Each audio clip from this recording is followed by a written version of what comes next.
want as close to home as possible. That's today's Focus on the Field Ag Minute with Ag Director Bridgette Readel. Brought to you by Summit Carbon Solutions. Tune in for Ag News Minutes each weekday on WDAY. 970 WDAY AM and 93.1 FM. Fargo-Moorhead.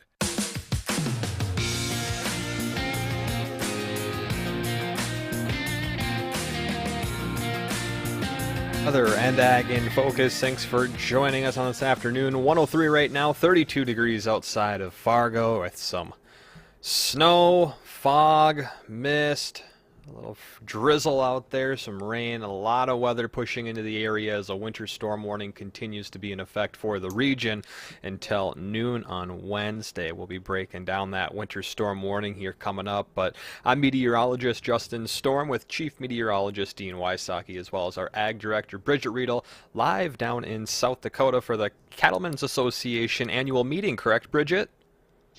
I am. I'm hanging out in Pierre, South Dakota with all of the folks from South Dakota Cattlemen's Association, as well as a few faces here nationally from NCBA, National Cattlemen's Association, too. And guys, right now, it's snowing out there. I mean, there's snow. It's kind of icy, but it's not snowing.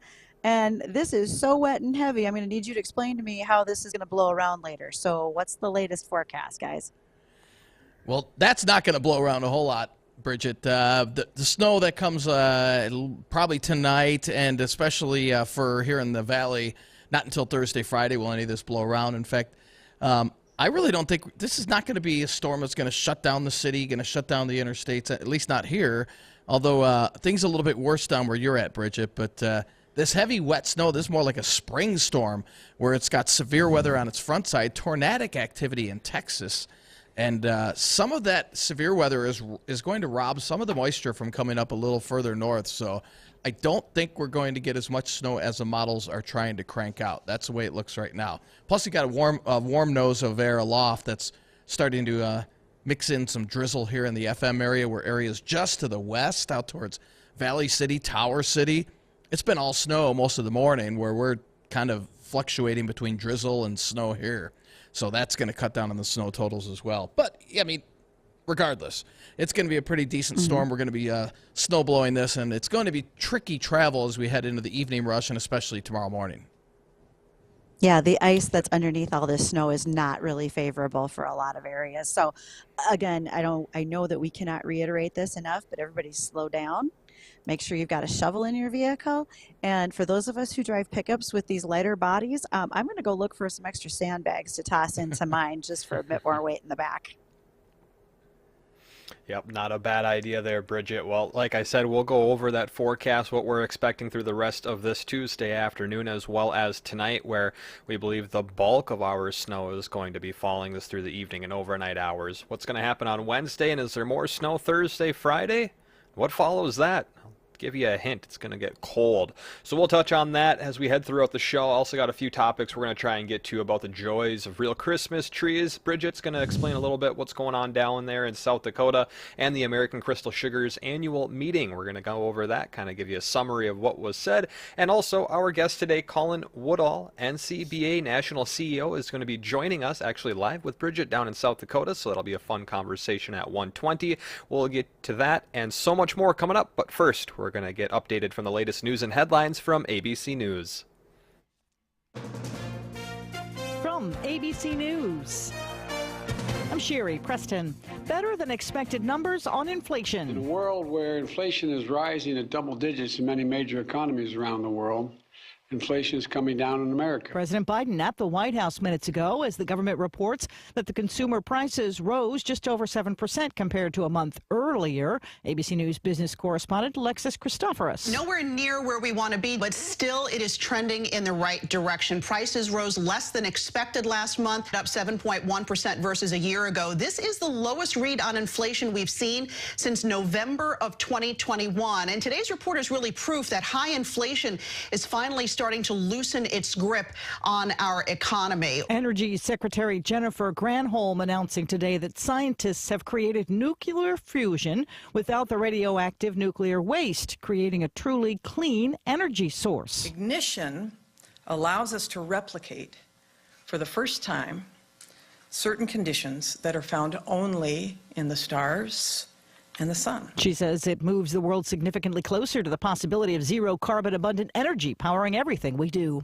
Criminal charges unsealed against FTX founder Sam Bankman-Fried. The 8-count indictment charges Sam Bankman-Fried with conspiracy and fraud. He and others, the indictment said, engaged in a scheme to defraud customers of FTX by misappropriating those customers' deposits and then using them to pay expenses and debts of Bankman-Fried's privately held hedge fund, Alameda Research. The indictment also said Bankman-Fried provided false and misleading information about Alameda's true financial condition. And he violated campaign finance laws, prosecutors said, by making political donations in someone else's name. Aaron Katursky, ABC News, New York. The House Financial Services Committee is holding hearings right now on the FTX collapse. The Dow is up 210 points. You're listening to ABC News. It's easy to think all money managers are pretty much the same, but at Fisher Investments, we're clearly different. Different? How? You sell high-commission investment products, right? No, Fisher Investments doesn't sell any commission-based investment products. Well, you must earn commissions on trades. Nope, never at Fisher. We're a fiduciary, obligated to act in our client's best interest. It's the highest standard of care for a financial advisor. How do you know what's in their best interest? We get to know our clients and then tailor a portfolio based on their goals and needs. But you probably sneak in some hidden and layered fees. No, we have one transparent management fee structured so we do better when our clients do better. Wow, you really do look out for your clients. That's because our top priority is helping them achieve a comfortable retirement. It might be why most of our clients come from other money managers. Visit FisherInvestments.com to find out why investors like you switch to us. Fisher Investments. Clearly different money management. Investments and securities involve the risk of loss. You heard the news that Twitter censored conservatives big time. They also suppressed information about Hunter Biden's laptop. Now Eric Bolling is on Newsmax, exposing Twitter's war on President Trump. Tune in tonight to watch Eric Bolling, The Balance, for news you need to know. And make sure you vote in Newsmax Urgent Poll. Do you want Donald Trump or Ron DeSantis as your candidate in 2024? Newsmax wants to know what you think. Vote in the Newsmax poll on Trump versus DeSantis. Just text the word ZONE to 39747. That's ZONE to 39747. Let your voice be heard. I tune into Newsmax for news I can trust. And remember, vote in Newsmax poll on Trump versus DeSantis. Text ZONE to 39747. That's ZONE to 39747. And make the switch to Newsmax. I did. You'll love it. Are you utilizing your storage space as efficiently as possible? If you have 8-foot shelving under 16-foot ceilings, you're only using half the space you're paying for. But to use that space the right way requires the right equipment, and you need someone knowledgeable you can trust. Here's Kari Score, whose dad Nels started Dakota Storage Products in West Fargo over a quarter of a century ago. My dad always said, if you're paying for the space, you might as well use it. It's a simple idea, but it isn't always that easy. That's why we have been here for more than 25 years, helping businesses, farmers, and everyone in our region make their storage space smart, safe, and efficient. For the largest inventory of pallet racks on the Northern Prairie, along with shelving, loading dock equipment, cabinets, bins, warehouse ladders, and thousands of other storage solutions available, come see the experts at Dakota Storage Products in West Fargo. They'll help you make your storage space fit your needs. Call 701-281-1209 or visit dakotastorageproducts.com on the web. Their warehouse is in West Fargo. Dakota Storage Products, they'll help you store stuff smart.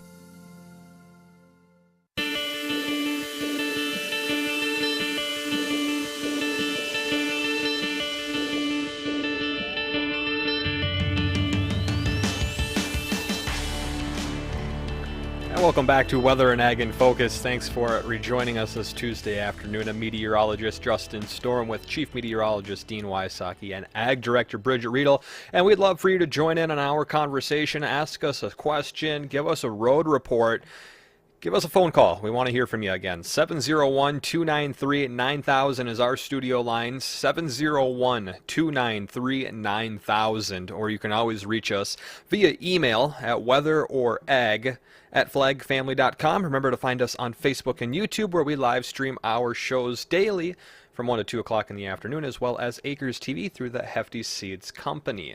Now, Bridgette, before we take a quick look at that forecast and the winter storm that's going on around the area, which is affecting us in Fargo all the way down to you in South Dakota, and then really the whole system extending all the way down to the Gulf Coast. But what's going on with the real joys of Christmas trees? Okay, so for those of you who want to play the guessing game, and you two are very good at it, what are the 2 top states for raising Christmas trees in the U.S.? Anyone? Minnesota. Bueller? Wisconsin. Not even close. How about California. North Carolina and Oregon? Oregon makes sense.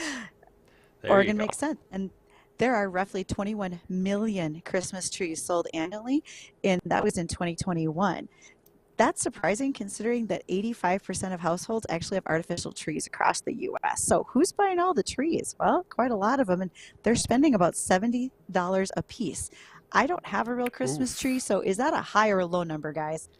Somebody judge that for me, because I'm not sure. How much was it again? Which one do you think? $70. What'd you pay for your tree, Dean? Oh, I got it on clearance for $70, and it's a fake one.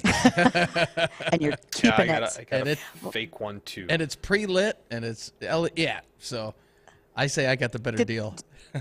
I think you might have got the better deal, but do you know that 50% of the U.S. says that their favorite Christmas smell is indeed a live Christmas tree? The second one would be Christmas cookies baking, which is where American Crystal Sugar into the because with American Crystal, they just had their annual meeting. And a lot of what they talked about is what was going on the 21 crop now in comparison to what they've estimated for the 22 crop. Tons are up. In 21, we harvested 11.8 million tons of sugar beets, whereas here in 21, it's just over 12 million. Percent of sugar is up as well. We were 18% in 21, and now we're about 18.5 in 2022 is our estimation on overall sugar. Sugar is what you want, right? We're not there to just to harvest the pulp. We want to make sure that we have the sugar content as well. That's what's important.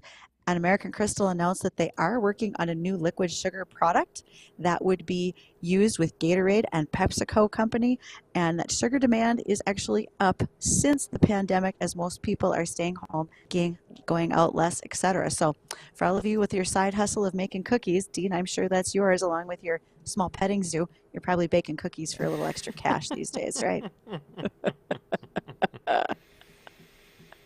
How is the petting zoo awesome. going, Dean? I was talking to our producer. Sorry, what was that? It's asking how your petting zoo is going over there. Well, I had to put him in the garage for today because I didn't want him outside in the snow. Good plan. The chicken coop hasn't arrived. Bessie's in the basement. Still? Yeah, no, still not yet. And the cow's in the basement. But she'll be okay.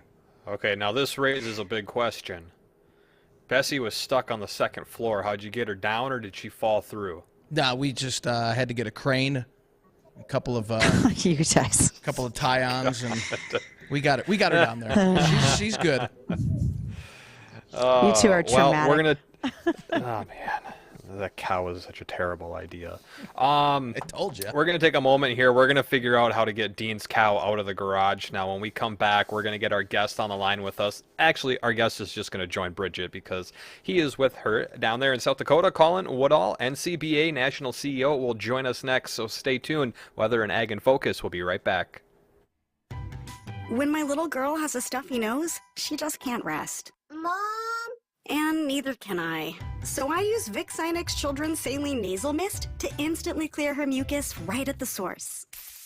It provides fast, drug-free relief from everyday stuffy noses. It's relief for both of us. Vicks Sinex Children's Saline. Use as directed. Keep out of reach of children. At CDW, we get the importance of clear communication. I was on a conference call, and I think my boss asked me to send her roasted beets in a can. Talk to the experts at CDW. Using Poly headsets and cameras, they'll orchestrate a collaboration solution that lets you hear and see clearly on any device, any meeting platform. Huh. Looks like she asked me to send her the report sheets when I can. You like beets? No. IT orchestration by CDW. People who get it. Learn more at cdw.com/poly. This week at Staples, save 40% on. Thanks for your business this year. Save 40% on. Happy holidays, Nana. Save 40% on. You are cordially invited. Right now at Staples, you can save 40% on custom printed holiday cards and invitations. So you can say, thanks for a great year, happy holidays, or come on over, all for less. For everything you need printed this holiday, go to Staples, the working and learning store. In-store and online. Ends 12/17. Exclusions and restrictions apply. Think about this winter. You're going along snow blowing, and then you hit that uneven sidewalk or a large crevice in your driveway. The blower hits you right in the gut, and your hands hurt. Have you had enough?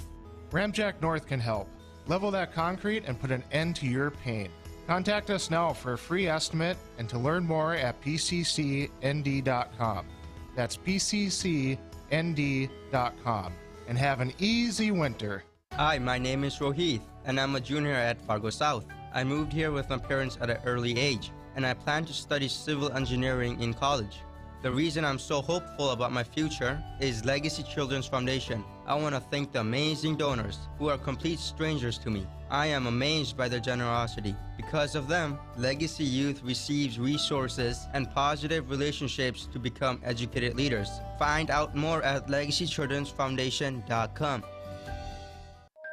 John, Renee, Drew, and Adam at Welton's Tire Service in Lisbon send their warmest wishes for a blessed Christmas to you and your loved ones. May your holiday be filled with the best of everything life has to offer. They hope you will bless the past, enjoy the present, and soak in the fun and memories to cherish in the days to come. Merry Christmas from the Welton's Tire Service family to yours. Welton's Tire Service on Main Street in Lisbon.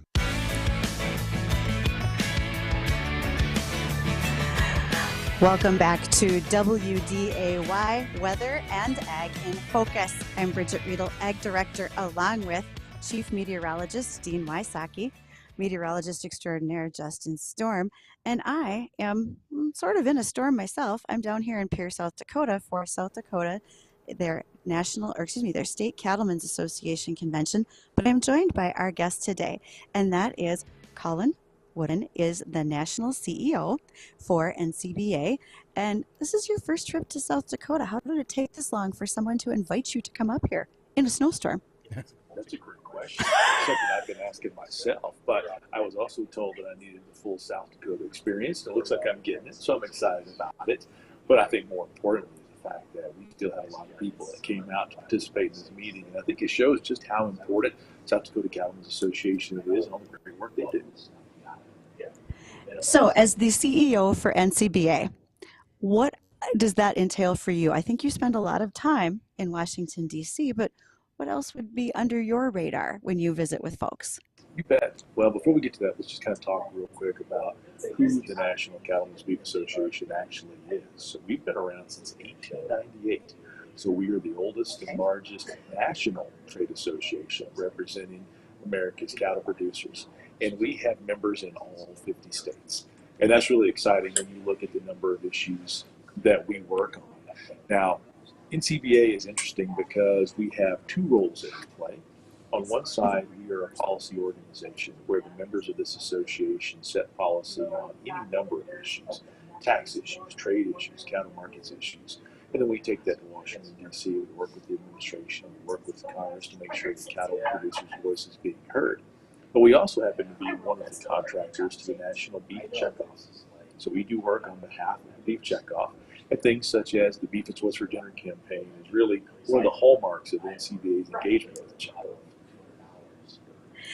And I would have to say Beef It's What's for Dinner has probably been your greatest campaign because people still remember that. And do you feel that your beef consumption is continuing to be on an upward trend with campaigns like that, or where do things stand right now for beef consumption in the United States? You know, we can look back and say that Beef It's What's for Dinner is probably one of the iconic American campaigns.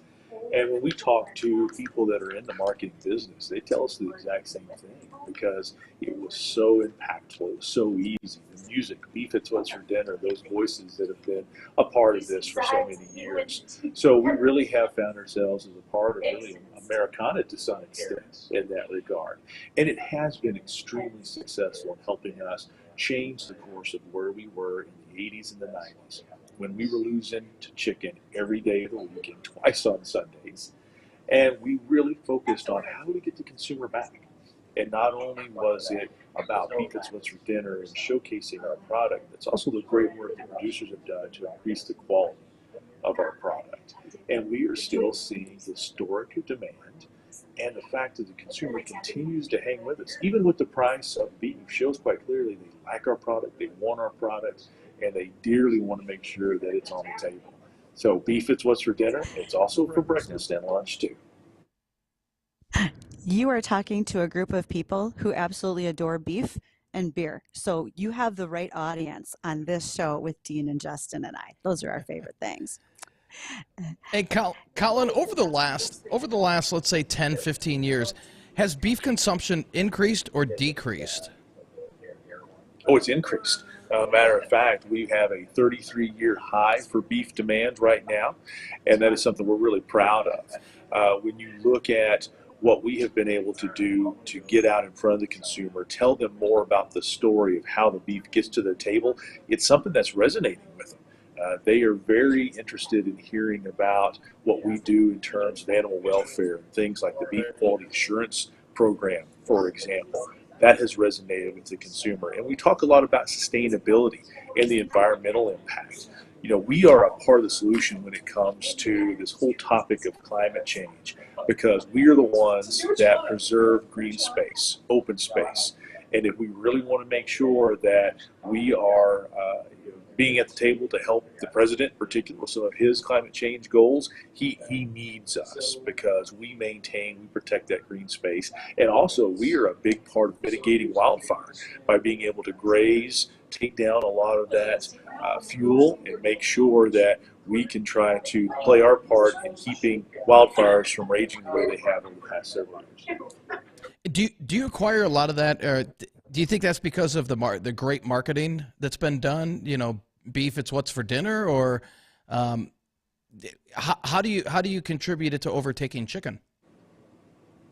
Yeah, beef, it's what's for dinner is a big part of it, but it's also about the taste. You know, people like the taste of beef, and not only that, we have so many ways to prepare beef. You know, most of the time you're just looking at a chicken wing or a chicken breast. There's not a whole lot of options when it comes to our friends in the feathered business.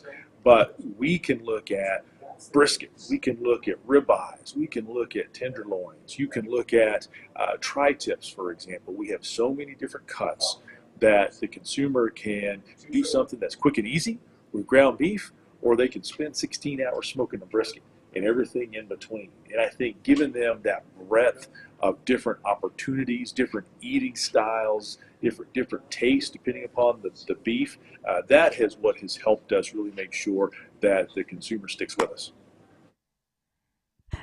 And I think some of the programs that you have done to try to bring beef into schools, universities, the push for heavy protein to athletes has also made a real difference in consumption, as people probably understand their nutrition a little bit more as well. And when we talk about nutrition, one thing that leads to is food security. And if I'm not mistaken, you recently spent some time at the White House talking about food security and the part that NCBA can play in doing that for the nation. Any details? Oh yeah, I would love to share a little bit about this meeting, because this was back in November.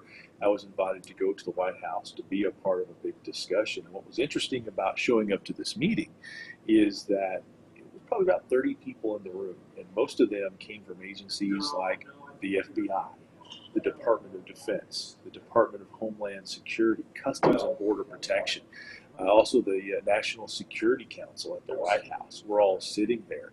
And that's not the usual crowd that you have when you go to Washington, D.C. and talk about cattle issues. But what was exciting is that they all came up and they said that the whole reason we were having that meeting is because they understand that food security is national security. Now, we've always believed that to be the fact. But to hear the administration and so many officials from so many different agencies say the same thing really resonated with us. I think it was a great sign that they truly appreciate what we do as farmers and ranchers, and they understand that without us, this country's in jeopardy. So that kicked off the rollout of a national security memo that showed that they're going to spend more time looking at research to help us combat foreign animal diseases, to make sure we can keep our herd healthy, and also to really look at the data that's out there when it comes to things such as nutrition and food safety.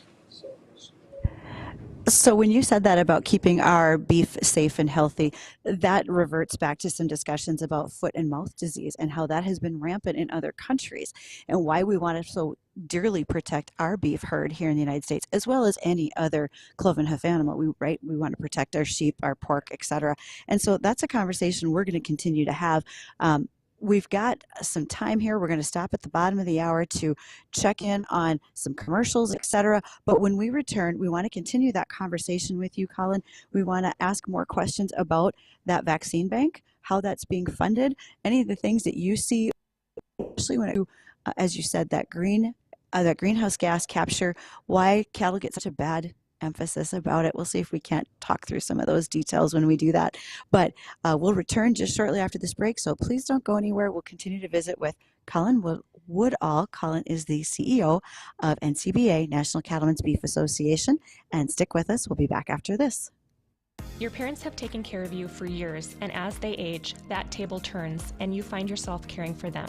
Where can you turn for answers? Let Senior Helpers be your trusted advisor. We make it possible for aging adults to continue to live at home safely and independently. Providing personalized care specific to every client, Senior Helpers provides flexible hourly care ranging from simple errands and housekeeping to 24-hour live-in care. Living at home is possible with help from Senior Helpers. Find out more online at seniorhelpers.com. What do you call a place that feels like home every time you walk in? A place with plenty of TVs to watch a Saturday or Sunday game and still be able to carry on a conversation. It's known for delicious lunch specials, soups, and appetizers made from scratch every day. We call it Midtown Tavern, where they don't skimp on food or drinks anytime. Head to Midtown and enjoy Wednesday wine night, live music nights, and Dwayne's Pizza any day of the week. That's Midtown Tavern, Highway 10 East in Moorhead. See Facebook for specials, watch parties, and live music. Are you suffering from neuropathy? Do you experience stabbing, numbness, tingling, or burning in your feet?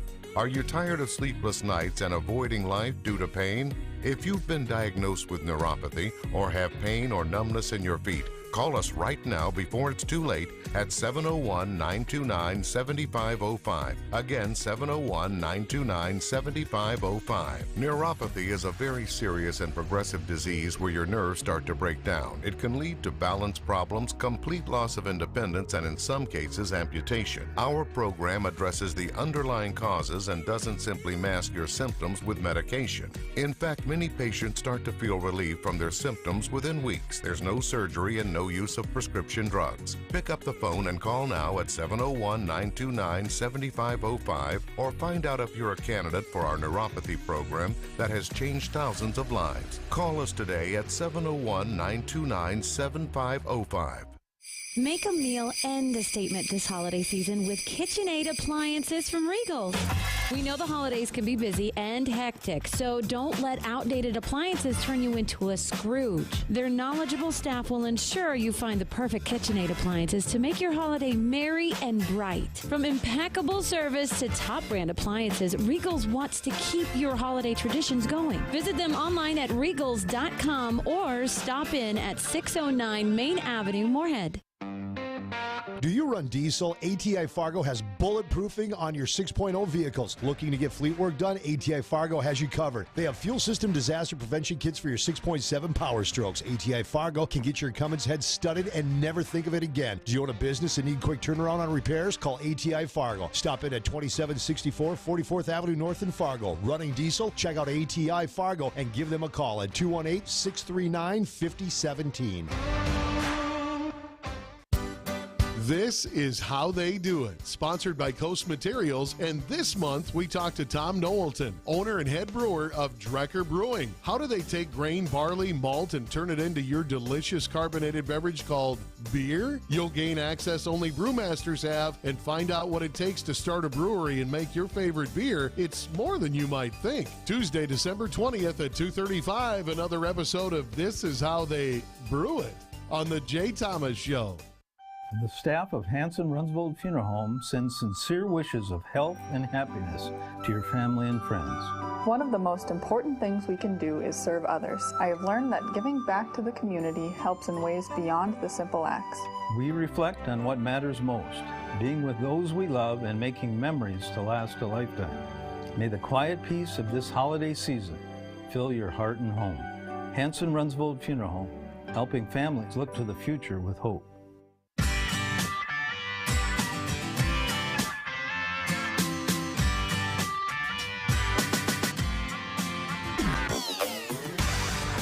Welcome to Weather and Ag in Focus. I'm Bridgette, Readel, Ag Director, along with Justin Storm, Meteorologist Extraordinaire, and Dean Wysocki, Chief Meteorologist.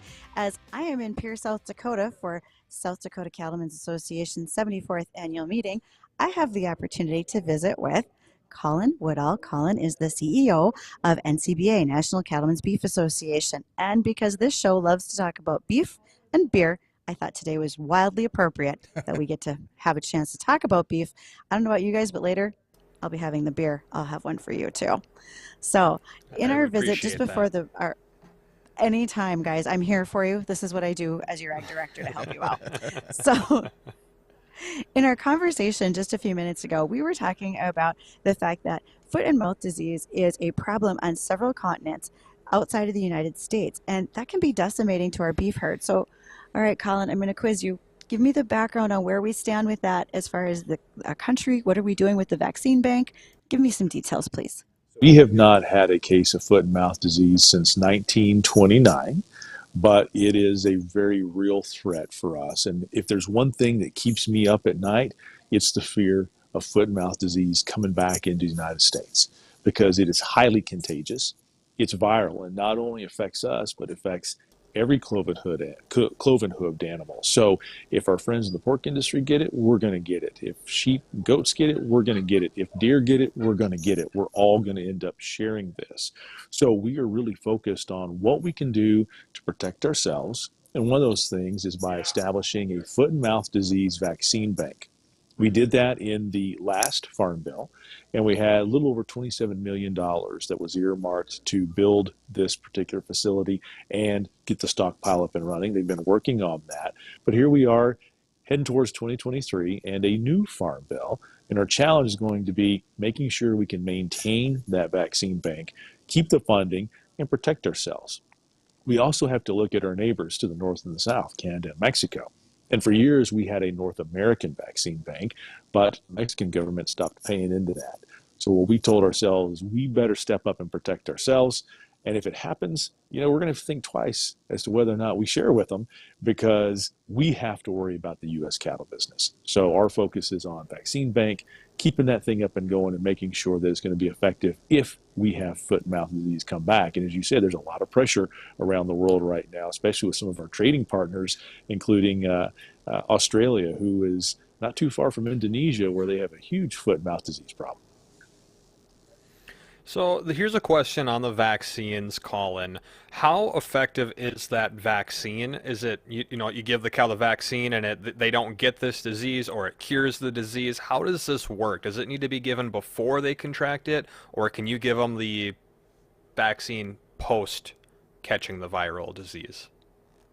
No, we need to get ahead of things, and that's going to be the key to our response, is figuring out once it's here, being able to contain it and then get the vaccine out to make sure it doesn't spread. So this is about controlling spread when it comes to the vaccine use. Okay, so we're not giving them all this. So we're not doing that now because there's just no need to, and it's pretty expensive. So this is one of those things where we have to base this upon the risk, and we're always looking at what the risk is and making sure that we are prepared. And this is one where it's not just NCBA, but it's NCBA. We're working with our local Cattlemen's Association. We're working with the National Pork Producers Council, the American Sheep Industry Association. We're working with USDA. We're working with individual state vets, because this is going to have to be a comprehensive and coordinated effort to make sure that if we get it, we can contain it and ultimately then work to eradicate it. And Colin, are we helping any of the other countries that where this is spreading real quickly to help them alleviate this as well? So we do offer technical assistance through our government, and that is what we are doing. But as far as sharing vaccine, that is something that we need to make sure we're stockpiling. So right now, our vaccine is focused on stockpiling that for our use. Hopefully never, but sometime in the future if we do get a return of foot and mouth disease. Right. So how effective is this vaccine for the disease? Is this like is this regularly getting tested on, say, hey, let's just see how this does overseas. Okay, they're not getting this. What's the effectiveness on this vaccine look like right now? And is there a chance that could go lower, or the virus could change and now this vaccine isn't as or not effective, kind of similar to the whole COVID stuff going on? Now there's a new vaccine. What's that look like? Yeah, great question. So foot and mouth disease has been around for a long time, and so has the vaccine. So this is not new technology that we're talking about. This is not experimental technology. This is known technology and known vaccines that have a track record of success. So we feel pretty confident in the overall efficacy of the product, and we know that if we have to use it, we feel pretty certain it's going to help us stop that spread of the disease. Right. And this disease, what is it? What is hoof and now I'm blanking, but what is the disease? What does it do to the animal? Is the meat still usable, or do we have to, euthanize the animal, or hopefully it gets rid of the sickness? Yeah, so that's a great question. So foot and mouth disease, FMD, and you're right, for years it was called hoof and mouth disease, and we probably should have stuck with that. I think it was the government that changed that, because there's also hand, foot, and mouth disease that children can get sometimes. Completely different disease. It's not the same. But what it does is it causes lesions to form in the mouth of the infected animals and also between the hooves. So it really just, it makes it hard for them to eat, makes it hard for them to drink, makes it hard for them to walk around, and also will cause the overall condition of that animal to go downhill. And if by chance that animal is carrying a calf, they would lose that calf. It has no impact on the quality of the beef. This is not a food safety issue. It's not a food safety concern. This is an animal health concern. But the fact that it is so contagious, and it's a virus, that's what gets everybody scared, because when it hits, it will start to run very fast. And that's why this coordinated effort to make sure we're talking to so many different levels of government, both in the federal level, the state level, and also among all of us within animal agriculture, is going to be such a key to making sure that we can contain it as quickly as possible. And is this the disease? Are they able to, do they have this for life, or do they just, 1, 2, maybe a month they're sick and then they get better? Yeah, no, they do not get better. So this is one where euthanasia traditionally has been a big part of the overall eradication effort. Okay. When talking to, we were talking about a foot and mouth disease with the cloven hoof animals, but that begs the question, how often do you work with all the other commodities out there, whether it's the poultry producers, Turkey Federation, Dairy Association? Do you present a unified front, especially with the upcoming Farm Bill? Are you all working together in the background for that? Yeah, that's a fantastic question, because we have to make sure that all of agriculture is coordinated. There's less than 2% of Americans that are engaged in agriculture today, so that's not a whole lot of people. And we have a lot of not only Americans, but people around the world that want to throw rocks at the way we grow our crops, raise our livestock. So when you look at things such as tax legislation, trade legislation, farm bills, food safety, we do have a one we call our Barnyard Coalition, and the Barnyard is going to be NCBA, the pork producers, the Turkey Federation, the Chicken Council, everybody who you expect to find in the Barnyard. But then we have a larger ag coalition that does bring in our friends in row crops, because if we have an issue within the cattle business, that has a huge impact on our friends in the corn growing industry. So they understand that, we understand that, we know that we have to work together to make sure that agriculture voice is being heard and that Congress is acting accordingly to try to help us out. So to me, that begs the question, as you are working together, are you also working together on the forefront of the discussion regarding methane emissions from livestock with animal agriculture? Because I think we're getting a black eye that we're the major cause of greenhouse gas emissions, and we're really not. So any background you want to share on that and what's going on with NCBA and some of your Barnyard Coalition? So that is a big topic, not only on Capitol Hill, but also in the minds of the consumer. Everybody is conscious about what their environmental impact is. And unfortunately, there's this notion that we are some of the top polluters out there as cattle producers. That's not the case. When you look at EPA's own numbers, all of American agriculture, all of it, only attributes 10% of this country's greenhouse gas emissions. 10%. That's it. When you look at beef cattle industry in particular, it's a little over 2%.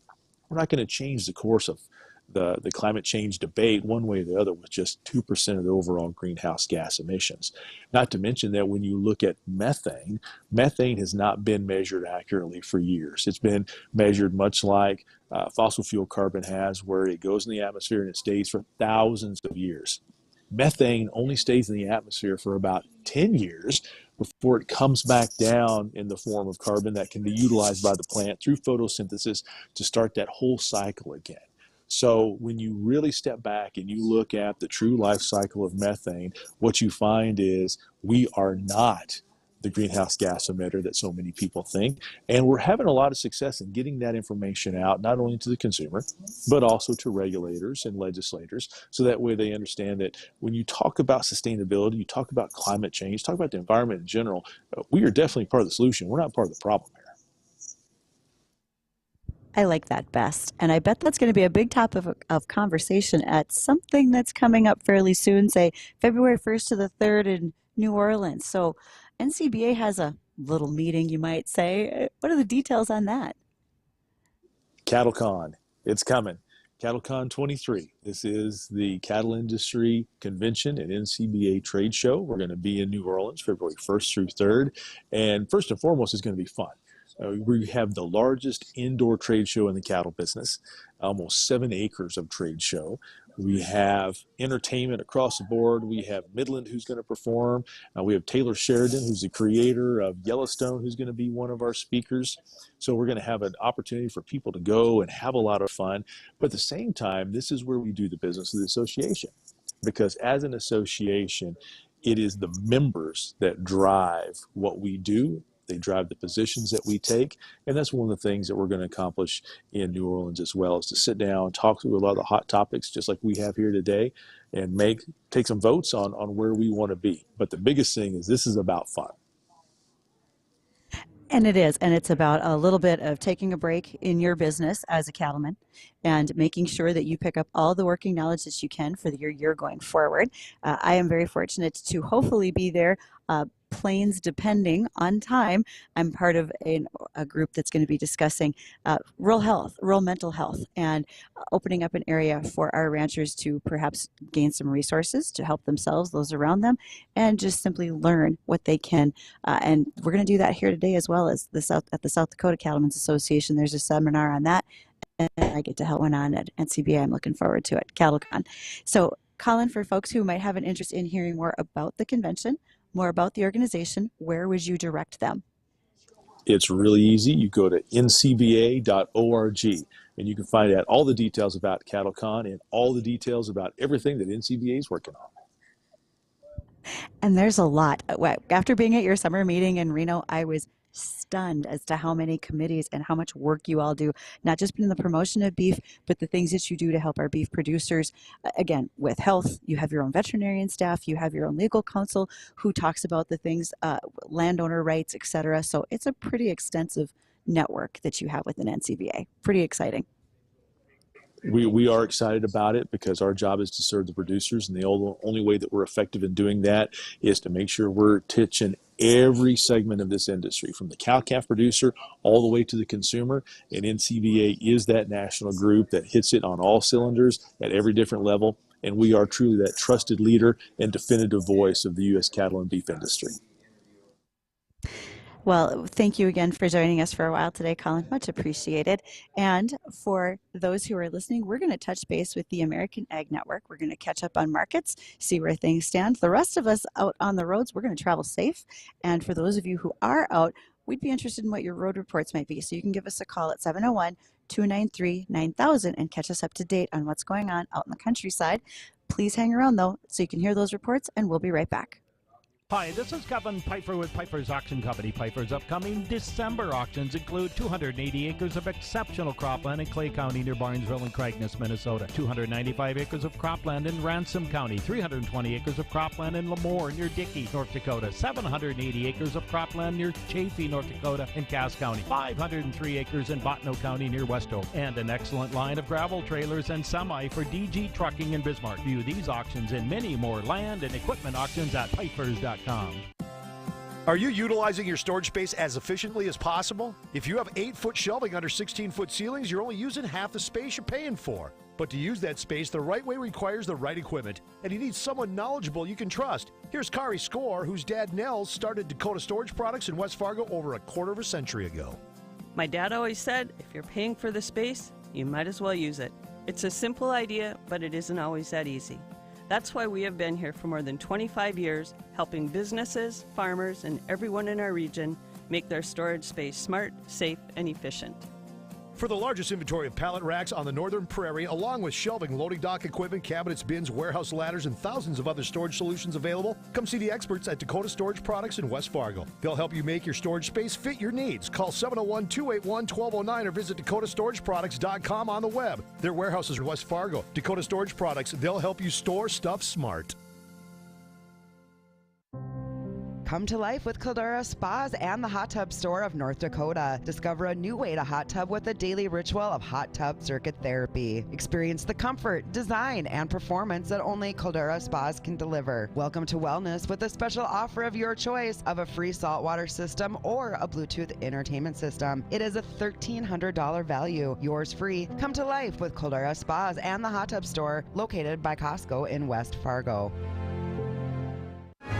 It's been a bit of choppy trade in the last hour or two for the American Ag Network. I'm Richard Risfit with this closing market. Grains and livestock started the day surging after better than expected inflation numbers came out this morning. However, noontime, they started pulling back from those positions, with corn trading into negative territory at parts of today, along with Chicago wheat. Soybeans, however, held their strength throughout the day. Livestock sector also went on either side of unchanged at different parts throughout the day. Crude oil prices were about 3% higher and held that throughout the day. Dow Jones hemming and hot on either side of unchanged, surging after the better-than-expected numbers came out this morning, however, then pulled back into negative territory and then rallied back into the green. China bought another 27 cargoes of soybeans last week, filling its near-term shipment needs from the United States, along with some more new crop supplies from South America. Chinese buyers have still been unable to acquire Argentine supplies being sold under its current pesos for soybeans program. Now, its December shipment needs are met, with roughly 1.5 million metric tons yet needed to be covered for January shipment before those needs are expected to rely almost exclusively on new crop Brazilian production. The broader commodity sector, though, did see some tailwinds from a sharp break in the dollar today. Argentina is drying out again following weekend rains. It will see periodic rains going forward, but those rains will still be lacking, with heat still an issue. Brazil, on the other hand, continues to enjoy a favorable growing season for 85 to 90% of the grain belt, while grain continues to move out of Ukraine, although at a slower pace as the war wages on. Let's get a look at the closing commodity numbers. March corn down a half at 653 and a half. January beans up 19 and a quarter at 1479 and 3/4. Bean meal January up 210 a ton at 452.30. Bean oil January up 192 at 64.12. Wheat Chicago March down 4 at 750 and 3/4. Kansas City March up 3 at 865 and a quarter, and the March Minneapolis wheat up 7 and a quarter at 923 and a half. And crude oil is trading up a little over $2 at just over $75 a barrel. For the American Ag Network, I'm Richard Risfit.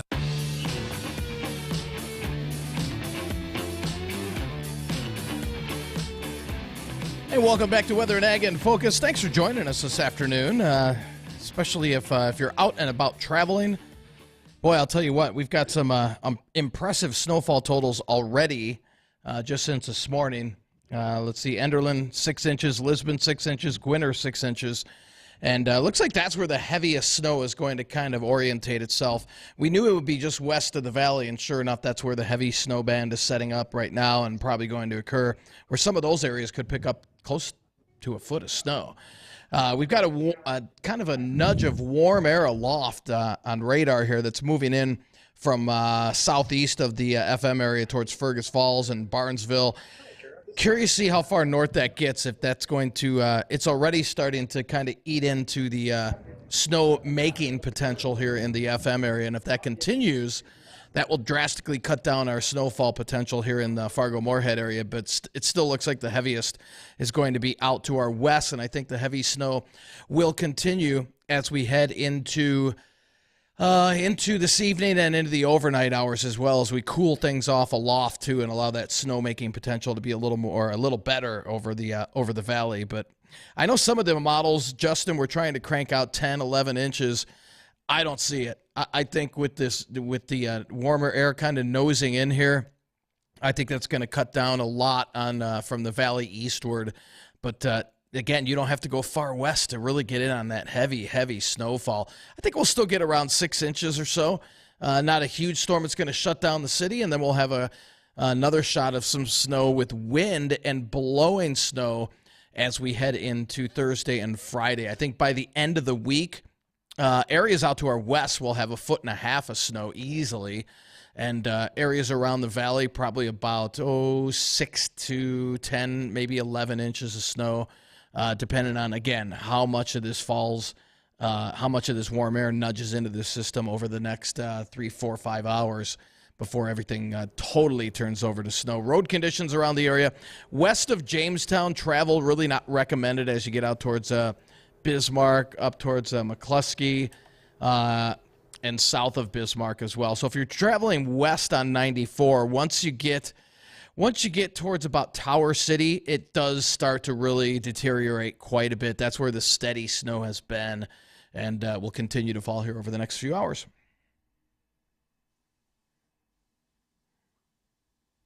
A little unfortunate that I was expecting higher snow amounts this morning, but yeah, like you said, Dean, that I want the snow so bad, and we knew that there was going to be a wintry mix mixing in with it. It's just unfortunate that at least here in Fargo, the first half of it this morning mostly fell as a wintry mix or some light freezing drizzle, but still expecting the heavy snow to start forming throughout this evening and then lasting throughout tonight. But as you also mentioned, Dean, just west of Fargo, that's where it's been snowing all day, basically from Valley City southward, Cooperstown southward, Valley City down towards Lisbon, Gwinner.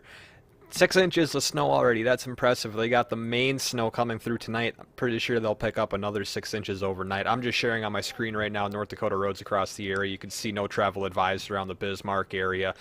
Some scattered ice around the FM Metro, I-29, I-94 north and south of town, as well as west. A little bit of scattered ice, and then those snow-packed roads as well being displayed in the purple.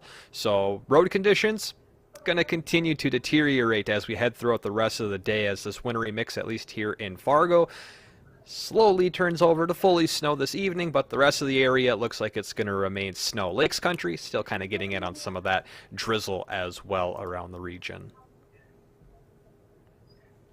I'm sure Bridgette's happy because she doesn't want to have to drive home in a whole lot of this. Well, she might just have to. She's got to go up to Bismarck, don't you? You might just skirt the long way around. Oh, Bridget, we can't hear you. Normally, I would go to Sterling and then head east on I-94. So we're going to see what that looks like. If you guys keep telling me no travel advised, that does tell me to extend my hotel room stay. How much snow do you got down there so far in Pierre? As I look out the window, we've probably got 3-4 inches on the ground, and we're talking heavy, wet snow. Anytime one of you wants to stop by and shovel off my pickup, you're welcome to. Just let me know how it turns out. It's a long drive for a shovel. Oh, come on, gentlemen. I know you'd help me out there. But in the meantime, the afternoon will continue here at the South Dakota Cattlemen's Association annual meeting. We get an opportunity to listen to some folks from South Dakota State talking about RP, which is how to identify and help those who might be under stress in your rural areas, especially mental health stress, and how we can help others around us, provide some resources to them, etc. I think that's a great precursor to a part of an event that'll be happening at National Cattlemen's Association's meeting in February in Las Vegas. Additionally, they're going to recognize their Environmental Stewardship Award winner tonight, because we know that producers do a great job of protecting the environment, doing their best efforts to recapture carbon and to also prevent that greenhouse gas emission that we just talked about with Colin Woodall, who would be the CEO of NCBA, which is the National Cattlemen's Beef Association. Tomorrow, we're going to shift gears entirely, and our guest tomorrow will be the folks from Ring Family Tree Farm near Grand Forks. 'Tis the season to talk about your Christmas trees, so here's a good opportunity for us to do that. And additionally, we'll have more guests coming up. We're going to talk to a banker later this week, Jay Behrens, and we're going to visit about those year-end financials that farmers and ranchers are thinking about and how to start getting prepared for next year with your balance sheets. Lots of fun things coming up on Weather and Ag in Focus over the next week, and even into the following week. We're getting some good, fun guests lined up, so we think that you're going to enjoy those. Bridgette, I know there was a topic yesterday we didn't quite get enough time to talk about, but I don't know if you'd possibly be able to summarize quickly if there's a positive to the SEC Scope 3. Well, there could be, because if you are seeing your consumers are interested in seeing more of an environmental social governance score from you, you have the opportunity to show them how well you are doing with your carbon. And so if Scope 3 does pass, which I'm hearing in the last couple of weeks, there have been some negatives against that proposal, which may draw it down. But if that were to go through, this could be an opportunity for you to build some brand awareness and some customer loyalty all at the same time. So always look for a positive along with any negative you might see in any government proposal, and this is one of them. All right, great. And that's going to wrap it up for us here on Weather and Ag in Focus. Remember, winter storm warning in effect across the area until noon tomorrow. The worst of the storm coming through late evening and overnight with heavy, wet snow accumulations across most of the area. Dean will have another look at that full forecast coming up here with the Jay Thomas Show at about 1:06. And that'll do it for us today. Stay safe out there. We'll be back tomorrow, 1 to 2 o'clock in the afternoon. 970 WDAY AM and 93.1